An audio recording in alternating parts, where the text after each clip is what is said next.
I was like, oh shit, I need to set up Restream. Like the background, it's pretty cool, huh? I like it. Yeah. I'm liking it. It's looking profesh. That's how we, I gotta live up to the Palantalk standard, dude. Hey man, I gotta update our Palantalk background. I want to get that a little cleaner. I'm gonna add like a Banner and Backbone logo and stuff on it because it's Absolutely brought to you by Banner and Backbone. That's exactly right. Firebrand Report just went live. Oh, mine is always slower, so let's see. Looks like mine is live too. All right. Oh, I'm live now. Yep. Cool. Sweet. Hey everyone, on mine I'm dropping in the chats for everyone. Perfect.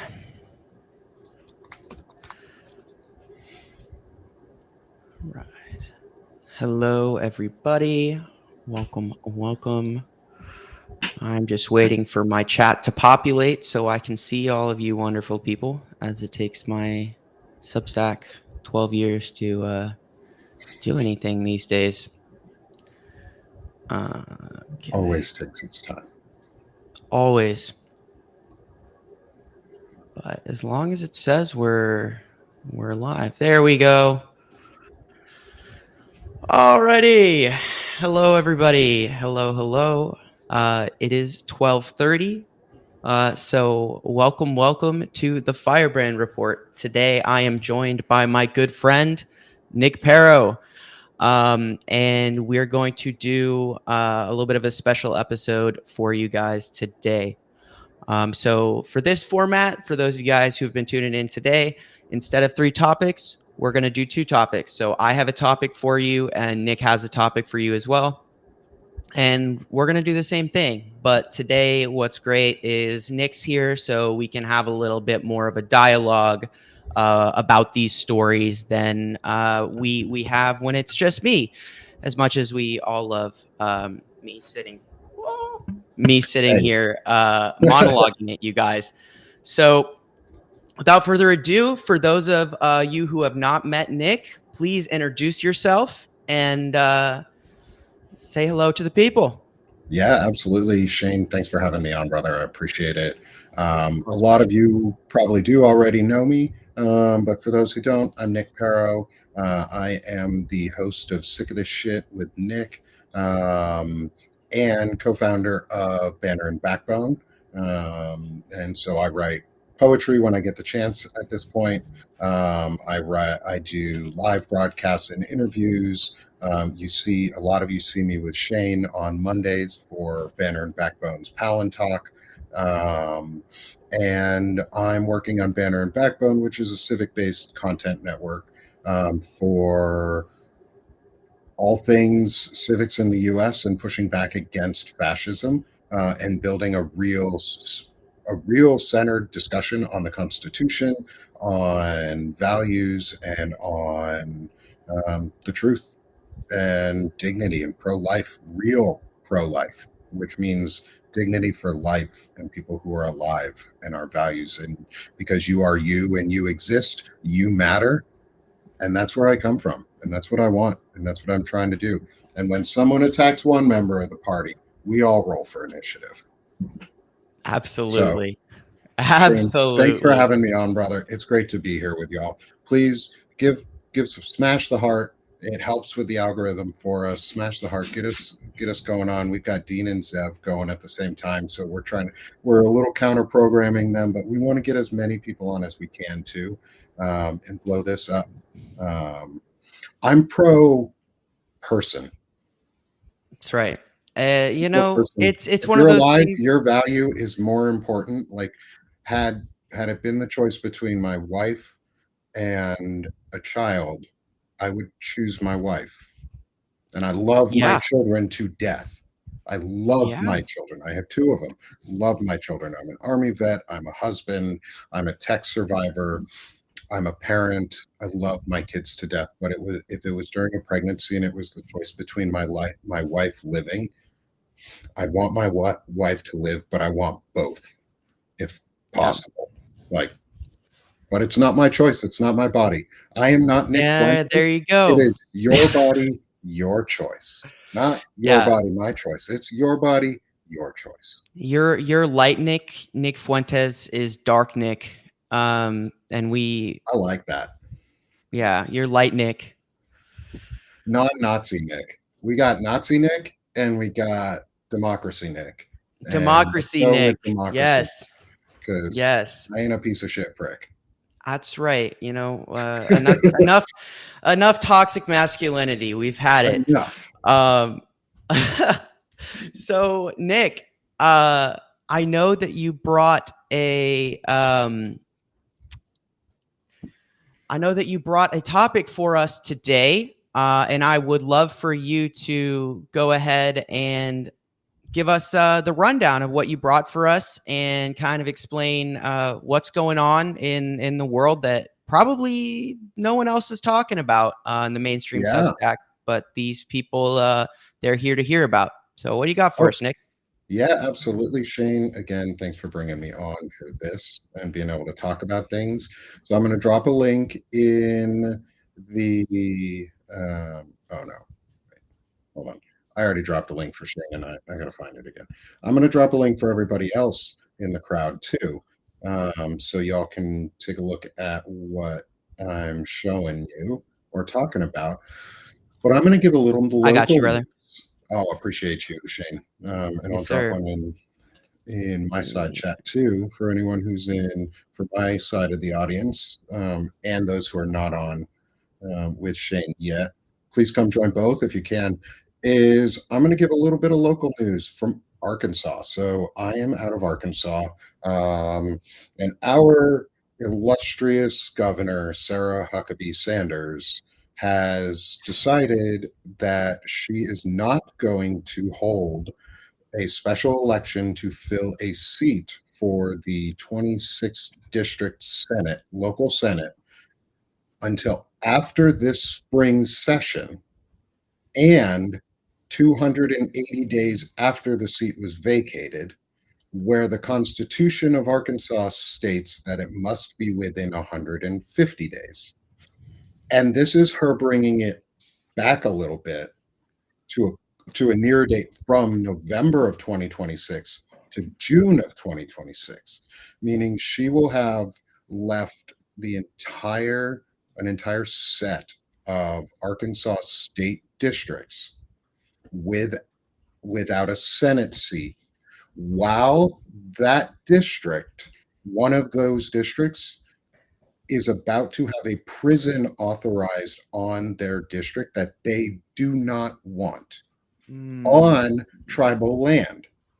And she is refusing to allow their Senate, their district, Franklin County, plus roughly two other counties in Arkansas, District 26 in Arkansas. She is not allowing them, the people, to have representation and vote on a new state senator until after this coming spring of 2026 legislative session is over. They will have done an entire legislative session after a seat has been vacated for 280 days. Arkansas state constitution states 150 days at the most, unless there is a really, really, really fucking good reason why. And she hasn't provided one. And she's getting blowback from both the state Republican Party and Democratic parties. And I wanted to talk about this one because it wasn't a national piece, but our governor is a nationally known individual because she was Trump's press secretary during his first attempt at becoming a fascist dictator and blowing away our Constitution. She was a liar then, and she's a liar now. And she has been caught in multiple acts that have been referred, at least one for criminal prosecution that was just sort of shuffled away, which people may remember as Podium Gate, when she bought a $19,000 Falcon podium before the election cycle, which was really a trip to France with her friends. And then the state Republican Party had to pay the state back, and she still got referred for criminal prosecution, and it just sort of disappeared. So it's very in line with Sarah Huckabee Sanders to ignore laws. And so she is ignoring the state's constitution, which means she's impeachable. She has an impeachable offense in the state of Arkansas for failing to allow, unless she changes her mind, for failing to allow three uh, three counties in Arkansas from having a state Senate representative during an entire legislative session where a prison is up for approval in one of the districts that will not have representation. Taxation without representation. Property Hmm. seizure, tribal land seizure by the state without representation. That's where we are in Arkansas. Is if you want to fight back against fascism nationally, fight back locally. So I'm bringing this all to you here with Shane because I want Arkansas news to get blown up a little bit. Nobody ever talks about Arkansas. We get left behind a lot. We hear about Oklahoma because they're the worst of the worst most of the time, which good news for them. Ryan Walters is finally leaving. But we don't ever get talked about.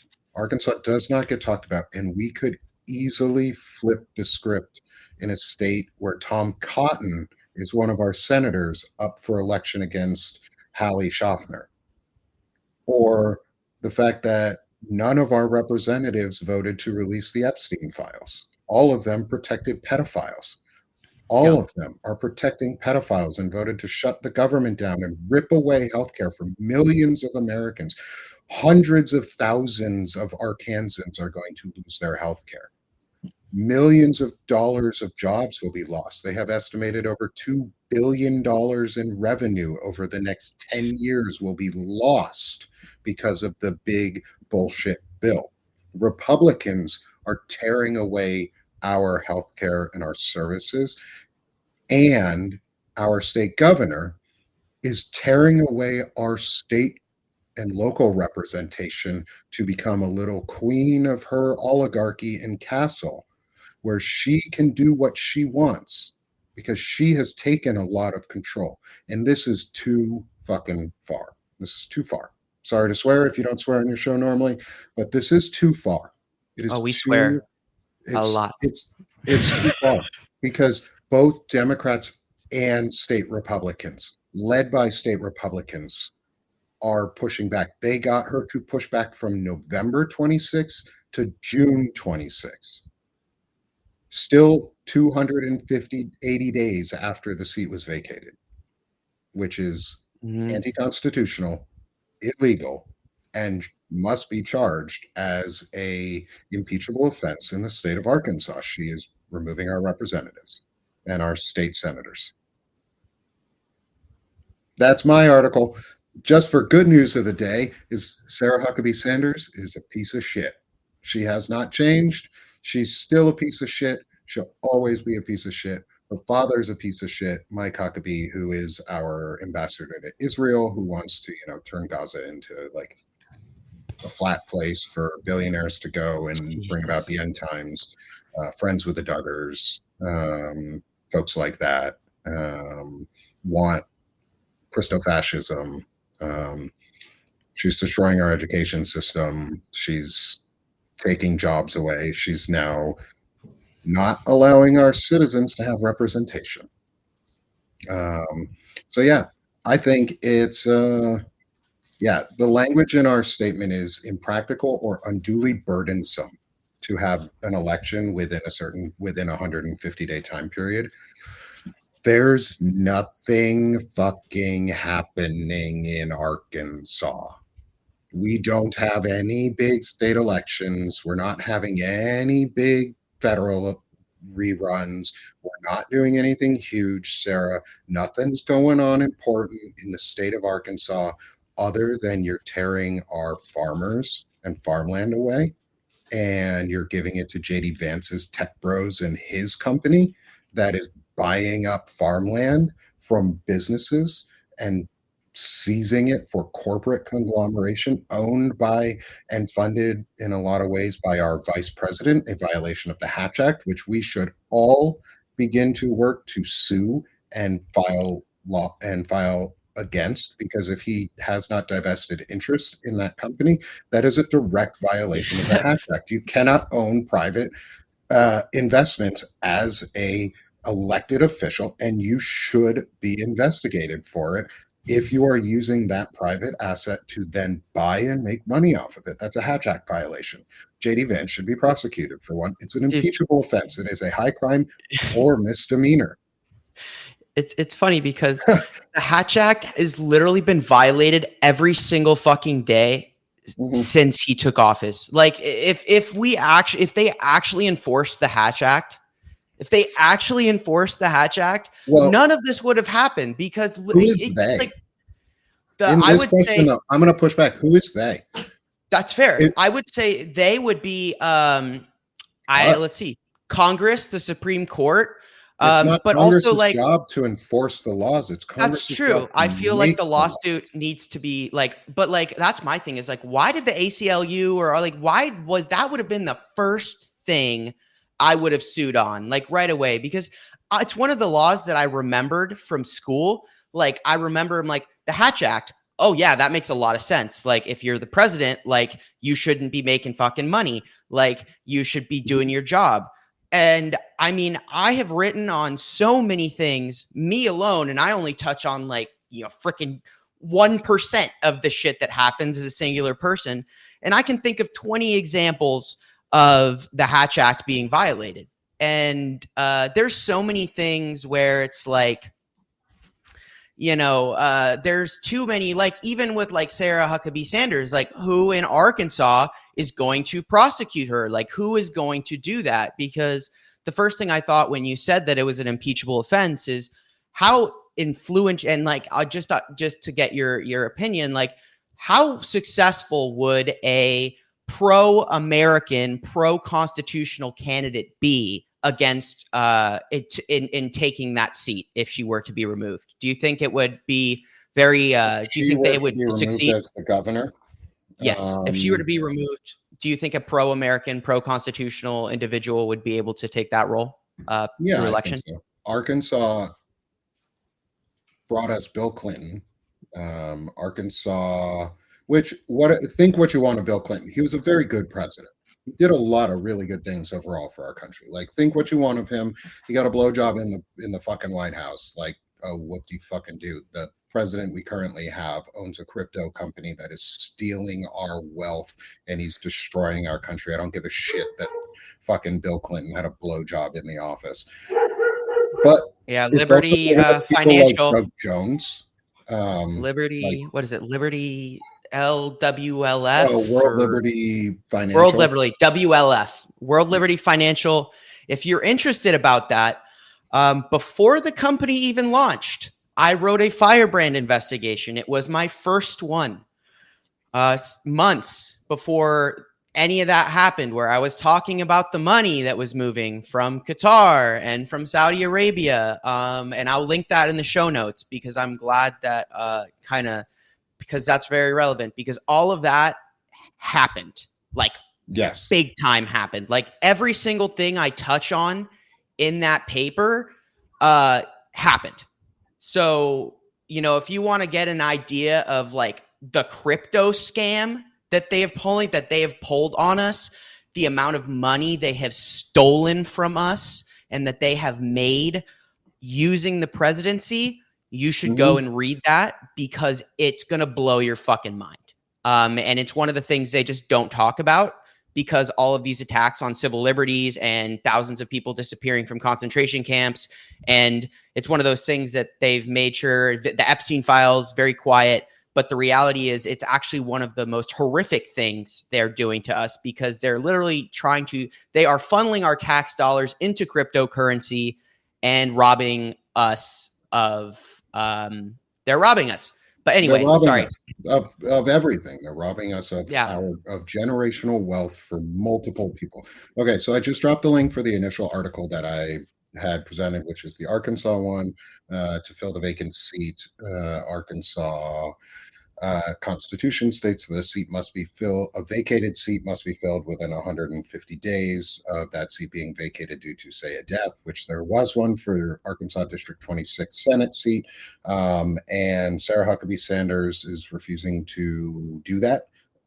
She originally announced to fill that seat in November of 2026. She has now moved it to June of 2026, which is 280 days after the seat was vacated, which is 130 days after the constitutionally required date of that seat being filled, which would mean and would leave an entire set of counties in Arkansas without a state Senate representative, while a bill is on the floor to build a prison in one of those counties where they would not have the choice to represent themselves and say yes or no as a citizenry. Sarah Is Huckabee that Sanders a is not going to allow them to have that vote. That is illegal. It's some is that bullshit. is that a public or a private prison as well? I'm curious because that's one of those things, because one of the things that we're seeing a lot too right now is this was all started again when they first took control of the government, and the first things they started doing was basically setting up their corporate buddies with their particular contracts. A lot of this ICE money, right? Because it's like a shitload of money. You're like, what are they going to do with it? Like, and you'd think, oh, they're going to buy tanks and armored cars. Probably, yes, they probably are going to do that. But they're also, it would be a state facility. Yeah, it would be a state facility. Okay, those facilities still are contracted with ICE. So that facility in Arkansas can sign on to hold ICE prisoners. So, and they'll get a kickback from the federal government for doing that. That's kind of how they do that, is they'll work with the federal government. But that's interesting because it would be interesting to see who lobbied for that prison. That would be my next question, is who lobbied for that prison? And, because of that prison, who's making money? Because ICE needs beds, right? So the question is, with a lot of these things, and to get to the heart of the issue, is let's figure out who is doing it. Because I guarantee you with digging that it's not out of, that there's so many criminals in Arkansas that they need to build this prison. I'm sure that there's enough. Go ahead. Yeah. So let me give you some details about it. It's a 3,000 bed facility that they're planning to build. And it was announced in October of 2024, purchase of 815 acres to alleviate state and county prison overcrowding. The plan has faced significant local opposition and funding hurdlings. They need federal dollars to fund this prison because the state does not want it. The county of Franklin does not want this prison. They have said that. They I think a plurality to a majority of the Franklin County residents do not want this prison. They don't want it in Franklin County. They don't want to build it. Also, why are we spending our money on building prisons instead of building schools and educating our children or lifting them out of poverty, Sarah? Like, you're loosening education requirements with the LEARNS Act and loosening child labor laws in Arkansas. Instead of providing better education, you're building prisons. If that doesn't tell you where her mindset is, I don't know what does. Like, if you want to know what somebody thinks is important, look at their budget and look at the Arkansas budget. And we spent millions, or we're trying to spend millions on a prison that we would also need federal funding for. And the residents in Franklin County would not have the ability to properly vote on it because their senator died, and Sarah is refusing to have that seat filled within the constitutionally mandated time frame for seats for Arkansas. The Arkansas state constitution requires 150 days or less. They are doing it in 280 days, which is 130 days longer than it should be. That is against the Constitution. That is anti-constitutional. She's doing it on purpose. She said it out longer the first time. She's only going closer because people made her from her own party. Please help me blow this up so more Arkansans know about it, and so that we can really push back.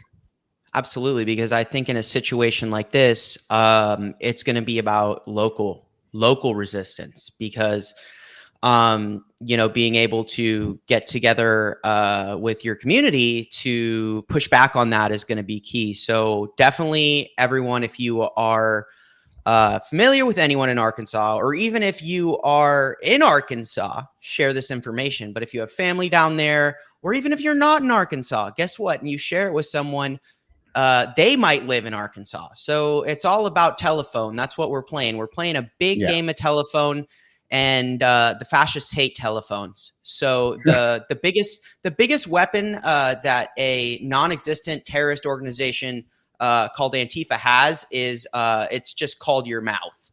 And it's not a terrorist organization, but it's called sharing information. Fascists hate information. In the spirit of information, I have a topic for you guys today as well. And so those of you who've been in the last episodes, you know that I have a slight,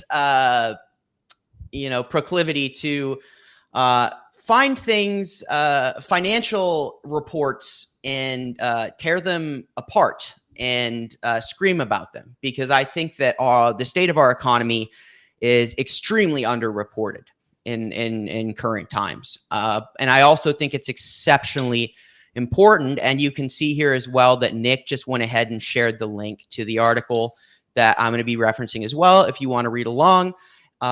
Also, in the show notes, you're going to have information about Nick's article as well as the article that I have today. So if you'd rather just watch and listen, you can totally do that as well, because that information is going to be available to you when we post the video.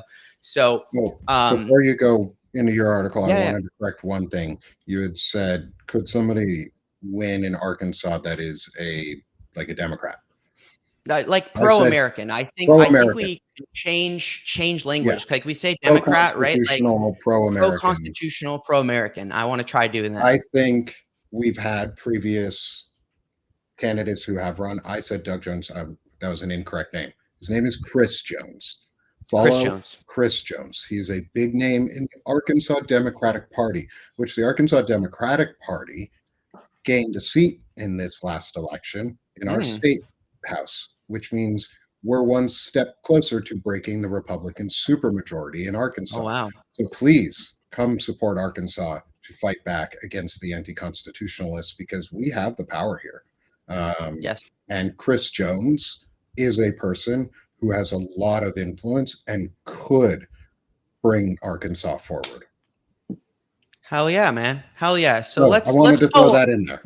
Totally. Let's pull Arkansas out of the hole. And, if states like Arkansas can be flipped, right? Because it's one of those things where when you look, before I go any farther, I just want to add, because I think that's true. Like states like Arkansas, Nick has said this too. They're failed states, not because the people have failed, but because local government itself has failed. It has capitulated to these anti-constitutional, anti-American parties that have supermajorities that are just treating the people of those states like shit. And so one of the things that you can do is, while we can still vote, and they want us to not think so, but there's a reason they shut down the government, because the power of our votes and Congress remains, to this day, still is the most powerful branch of government. The executive appears and can project power, but the Congress itself was the foundation of American democracy. It represents the people. It makes laws.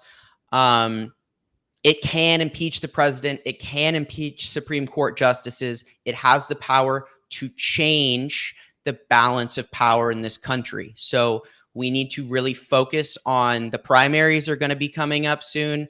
And then we're going to have the 2026 midterms. And no matter what happens as a people, I don't care what they do. They can try all this shit. They can try to stop and pause them. We cannot accept any means they have to stall our elections. That is Also, not an acceptable action. Yeah. Also, in that vein, since I was talking about Chris Jones, the article I pulled up about him, Mhm. he is running for Arkansas's second congressional district U.S. House Representative seat against Ah, Rep. French Hill for 2026. So guess hell what? yeah. We're going. We're going. Arkansas's going. We're going to fucking kill it. Hell yeah. So, of things that are in the spirit of things that are getting killed, while we are going to kill the not literally, but metaphorically kill the anti-American, anti-constitutional politicians and their majorities with our votes. Mhm. Unfortunately, for the time being, tariffs are also killing the American economy. And so, what I want to touch on today was a report from Reuters that they were going into the effects of tariffs on our manufacturing base and the manufacturing sector in America.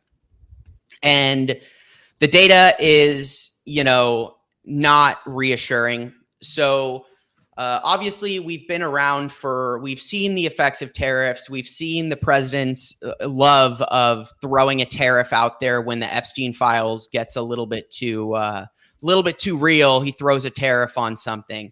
Well, the Institute of Supply Management and other data sources have basically come out and said that with the government shutdown looming, and that data is potentially not going to be put forward from economic reporting, federal economic reporting sources. They are kind of coming out and saying that there's a concern there, specifically employment, watching the employment numbers change. Now, one of the biggest things that's hurting American manufacturing right now, obviously, is the import duties. Not only is it more expensive to acquire, these goods that go into our manufacturing base, but we're also seeing a tremendous slowdown of actual imported goods, right? Because when it hits the border, when it hits the checkpoint, there is a process where you have to pay the tariff before it can enter the country. That paperwork in and of itself, and it has been stated by these companies, that this paperwork is slowing down the import of essential orders and materials.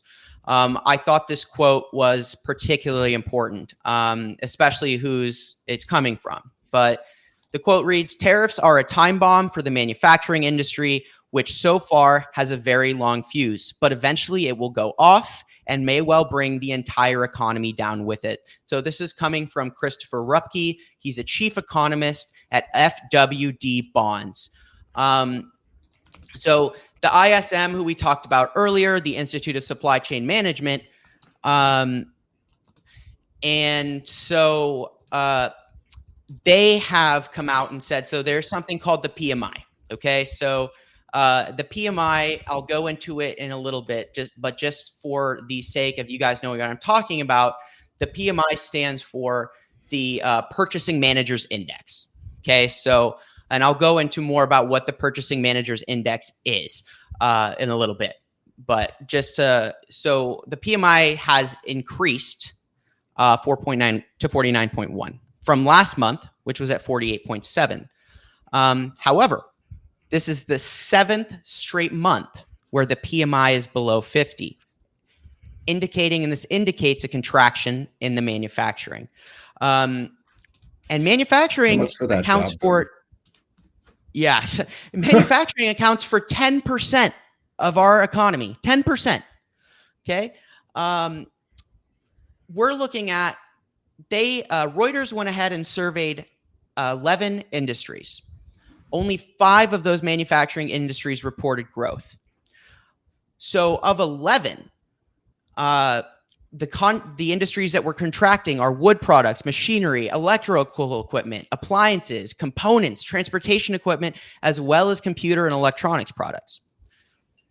Now, companies are starting to have to pass on tariffs, right? We've seen this. This is the tariff tax. This is what I was talking about last week, where the Bureau of Economic Analysis, Nutlick and his goons, they came out and they said, well, consumer spending is up $250 billion in the last 2 months.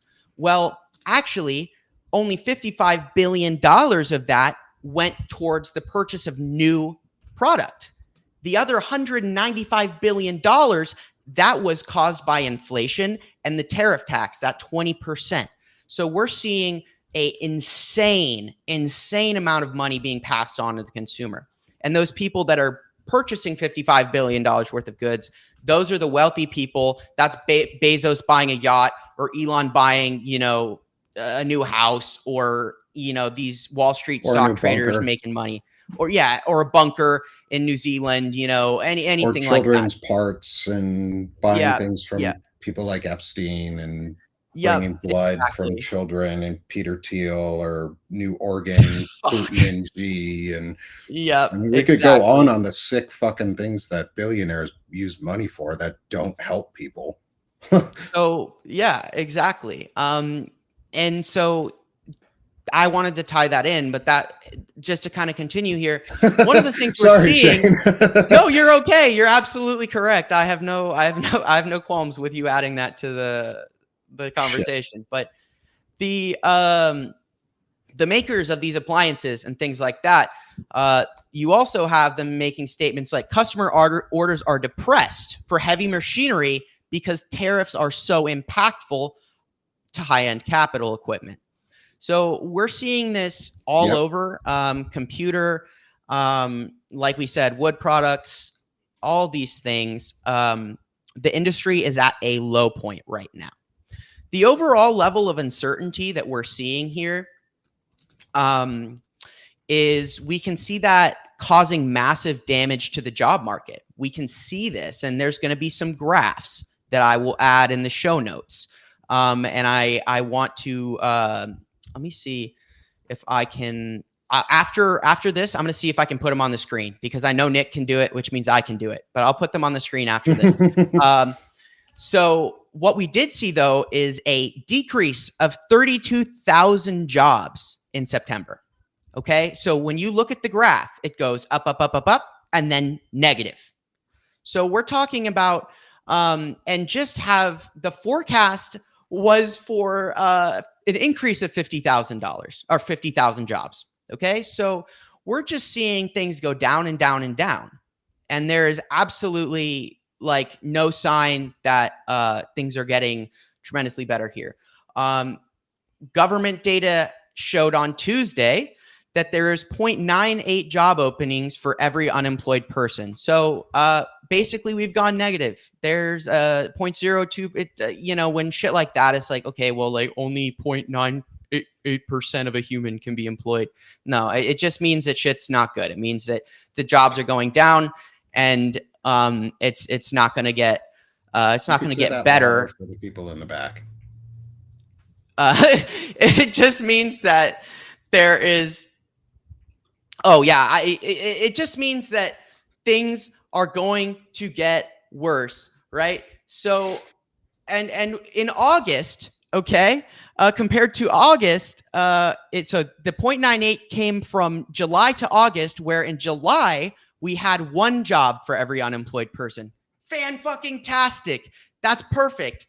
That's good. That's good. At least they have access to one job. They probably don't get a choice in what job that is. It's probably a minimum wage Walmart job with part-time where they only make, I don't know, $300 a week, but it's a fucking job. Well, now, nope, that's not the case anymore. So we're now looking at, out of 100 people, only 2 of those people aren't going to find a job, something like that. So where does that leave us? So I wrote my thoughts. You're going to see in the show notes on this one. I wrote a lot because I have a lot of thoughts about this. tariffs themselves, right? Like, I think the most important and impactful quote in that entire report is where they say tariffs are a ticking time bomb, which has a very long fuse. And I think that's the key. And it's the fuse. We talk about a lot of these things. We talk about how the economy is resilient. They're like, well, why has this Great Depression not happened yet? What we have to understand is that these companies knew what Trump was going to do. So, when you go all the way back to before, you saw in some cases like a 500% increase of orders and imports from these companies. They were front loading because they knew that you were going to have these kind of this volatility.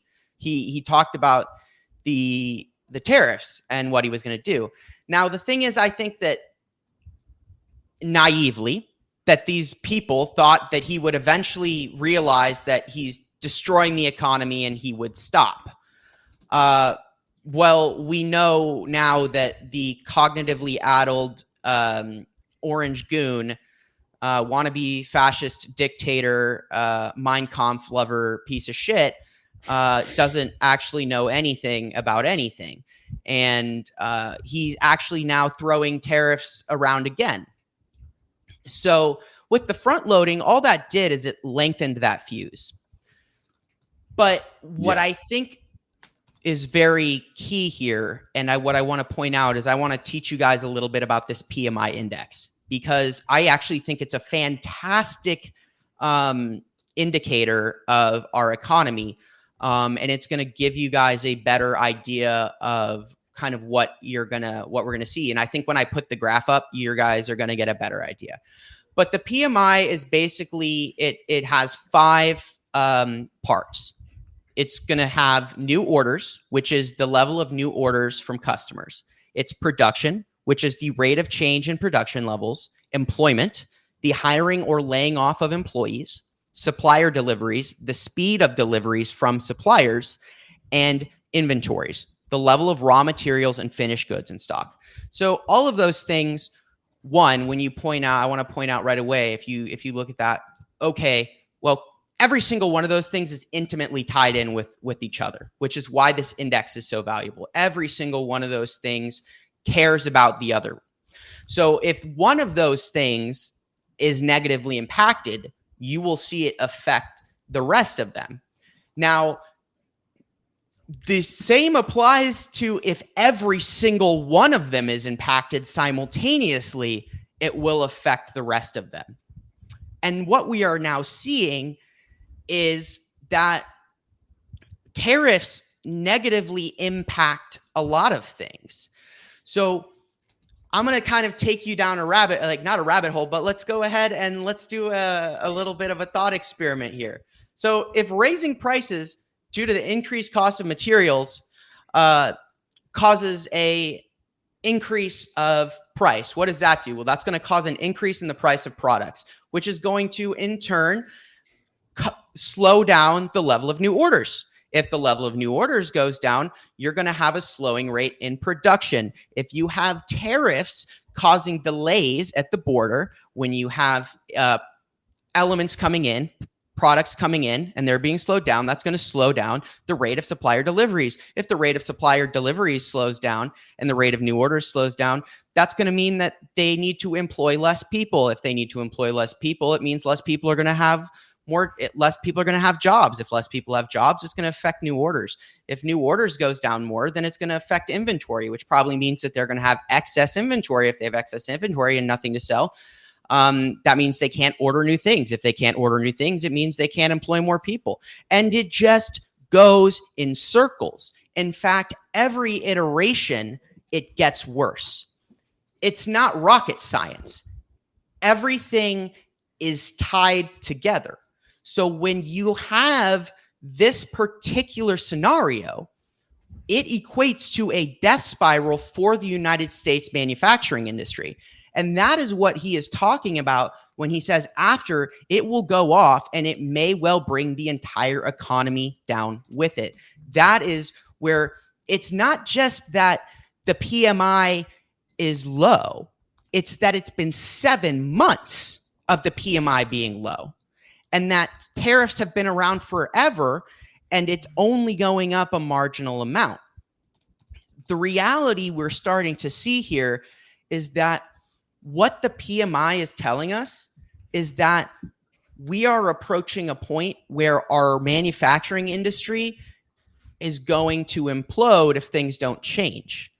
If things don't change and you see the implosion of the manufacturing industry, what does that tell us? What else? Because we've already seen how interconnected those 5 things are.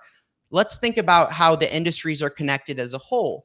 If the manufacturing industry collapses, well, it's going to pull the economy down with it. The housing market is already in a bad place. It's not looking good. It's at the worst levels it's been since pre-2008 crash. Inventory is at an all-time high. That means demand is down. Well, if people start losing their jobs, the manufacturing industry crashes, 10% of Americans who are employed, like that's 10% of our economy, which means millions of Americans are employed in that sector. They're probably going to have to sell their house as well. All of these things are going to happen. We might see that accelerate a housing crash. If you see a housing crash, something like that, people are losing their jobs. You're going to start to see debt defaults. They're going to go up. We're already seeing that people are becoming more and more dependent on using their credit card to buy groceries and things like this. So you see an increase in poverty. Well, the government has cut essential aid programs and SNAP has been removed, which means people are going to start to go hungry. The economy, something like the PMI, is not just an indicator for how factories are doing. It's an indicator for where we are going, because cause and effect is so key when we're looking at the economy. And these people either know, which I think they do. They know what they're doing and they don't care, because when things go to shit, they can buy it all because it is devalued. And that's how they own more and more and more. And that's how they've stolen our wealth, is by jumping in when things go to hell and buying it. So in general, we see a continuous decline in the purchasing power of the consumer. That alone would negatively affect the PMI. But we're not just seeing the PMI being affected by lower consumer spending.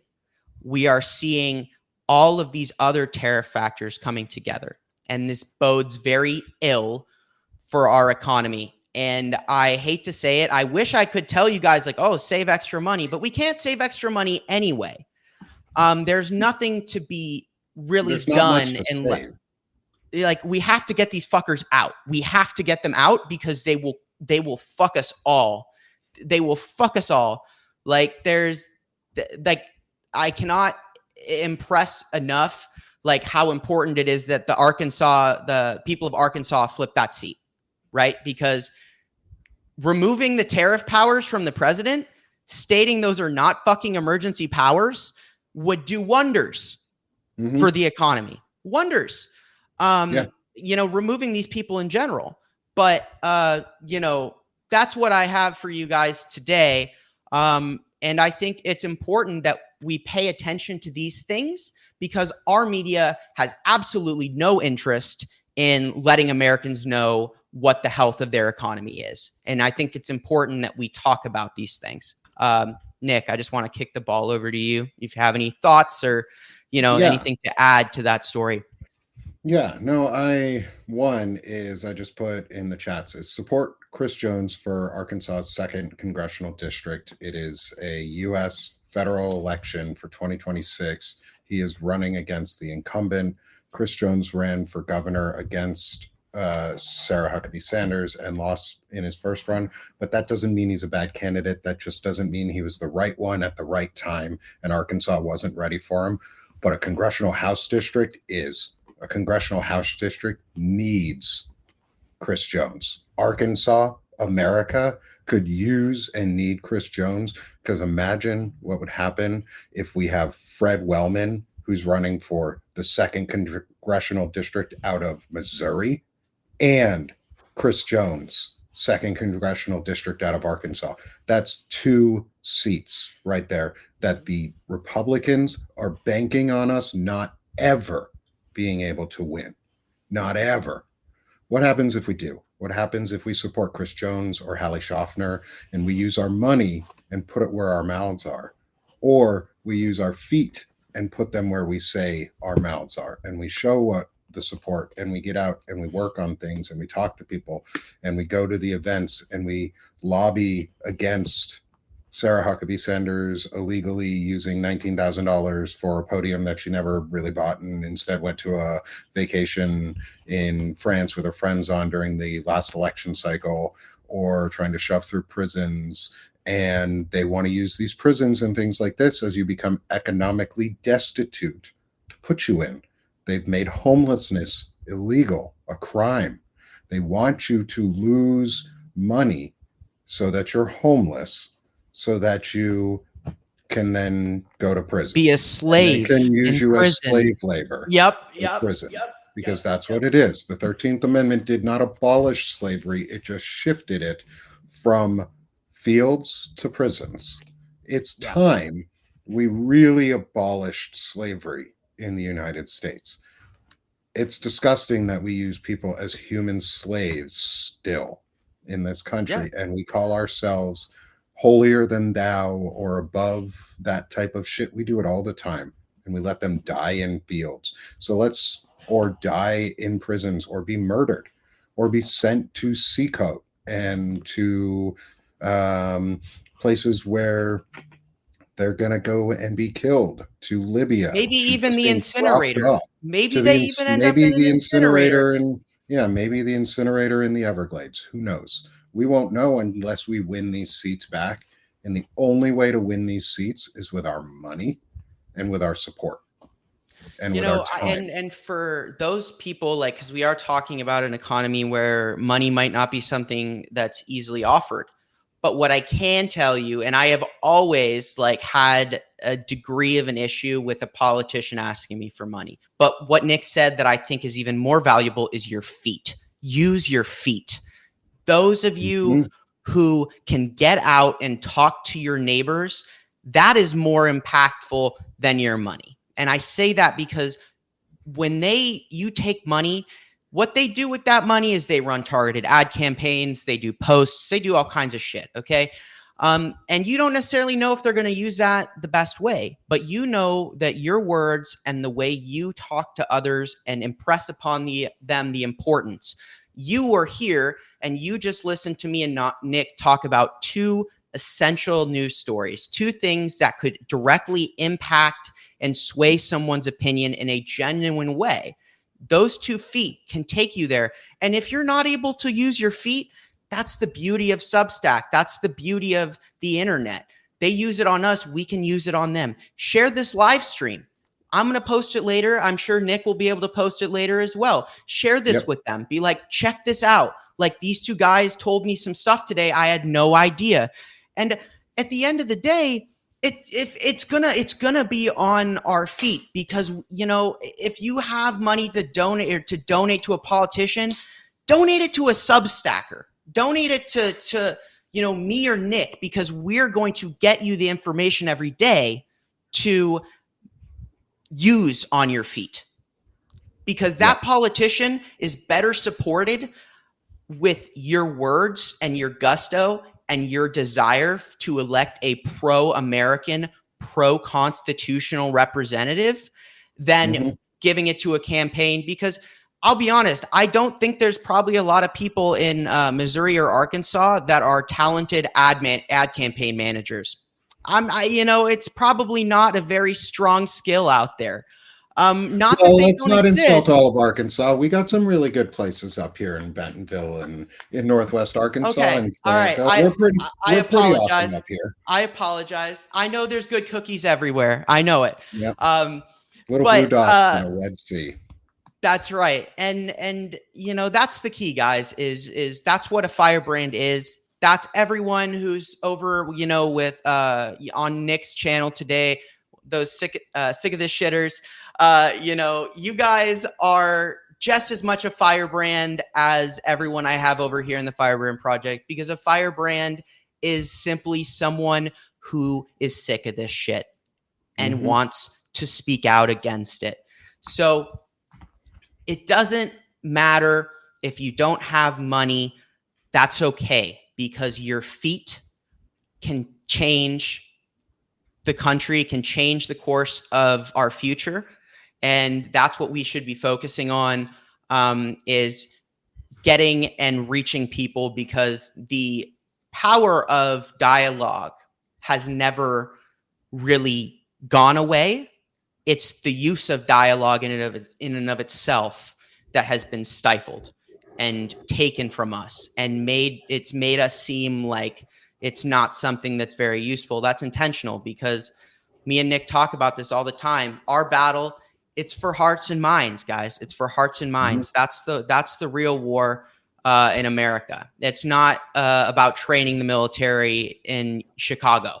And Nick, as a veteran, I know a lot of people are stressed about that, and you made some good notes. And with a lot of folks here, I think that I'd like to have you just share your take on that. And, I found your note reassuring. I thought it was positive news, and maybe you could just give our viewers today, your take that you shared with, Melissa, and, a short, 5 minutes on that before we close out today. Yeah, I'll have to only leave it down to about a minute. I've actually got to run over to another show that I'm going to be hosting to open it up. I've got Ellie Leonard and Zev Shalev on and Backbone for Powerful Voices. We're going to be talking about the Epstein files and the pedo pal mafia, which all of you are probably intimately familiar with. Our pedo pal mafia of Peter Thiel and Elon Musk and Curtis Yarvin and those gross ass motherfuckers. So come join us on Banner and Backbone next. But to answer your question, is I am centered and focused on this. The military yesterday presented a very, very strong and clean and professional face. And there was a lot of negative feedback that has come out from the top brass from that event. A lot. So do not give up on our democracy. Do not give up on our military. Our military are professionals. Those generals have dedicated their lives. Those admirals have dedicated their lives. And Pete Hegseth embarrassed all of them. He embarrassed himself and then embarrassed the military in the process. And he shamed and diminished their lives' work and their soldiers' lives' work and their troops' lives' work. If you don't think that pisses them off to no end, you've never met a general. You've never met a leader, because leaders care about those underneath them. Leaders care about the prosperity of their service members. You bet your ass those generals are fucking pissed. And with that, Shane, I'm going to drop off. Thank you for inviting me on, brother. Yeah. I loved it. Can't wait to come back and have you on my show. And I'll see you again soon, man. Yeah. If you guys enjoyed, we do this Monday through Friday, every day over here at the Firebrand Project. So if you're with Nick over on his stream and you want to see me tomorrow, I'll be with Rick Herbst. So come on over. Awesome. Good to see you, Nick. Brother. All right, my friends. So thank you guys all for being here today. It was great to have Nick with us. And I thought he brought a great story, something I never would have dug up. So I'm really glad that he was there and able to, bring us that local news on Arkansas. And I think that's a great part of the discussion that we were able to have today. So tomorrow I will be with Rick Herbst, who's going to come over and do a Firebrand Report as well. So it'll be the same format. He'll bring a story. I'll bring a story. We'll kind of chat a little bit along the way. So I'm looking forward to that. And on Friday, it'll be just me. We'll be back to our 3 topics. So we'll do that. But if you guys found this valuable, if you enjoyed this live stream, if you want to see more of the Firebrand Report every week, what you guys can do is you can join me and become a paid subscriber, because right now I'm able to do this because I lost my job. And instead of going back and getting a job, I want to make this my job. I want to fight for our democracy. I want to grow the Firebrand Project. I want to reach more people, and I want to inform folks to give them ammunition to, win hearts and minds. So if you can join me by becoming a paid subscriber today, you're going to go ahead and allow me to continue to offer the Firebrand Report. I will offer a daily article Monday through Friday, and I will also be doing a monthly Firebrand Report. So all of these things are fantastic. They're things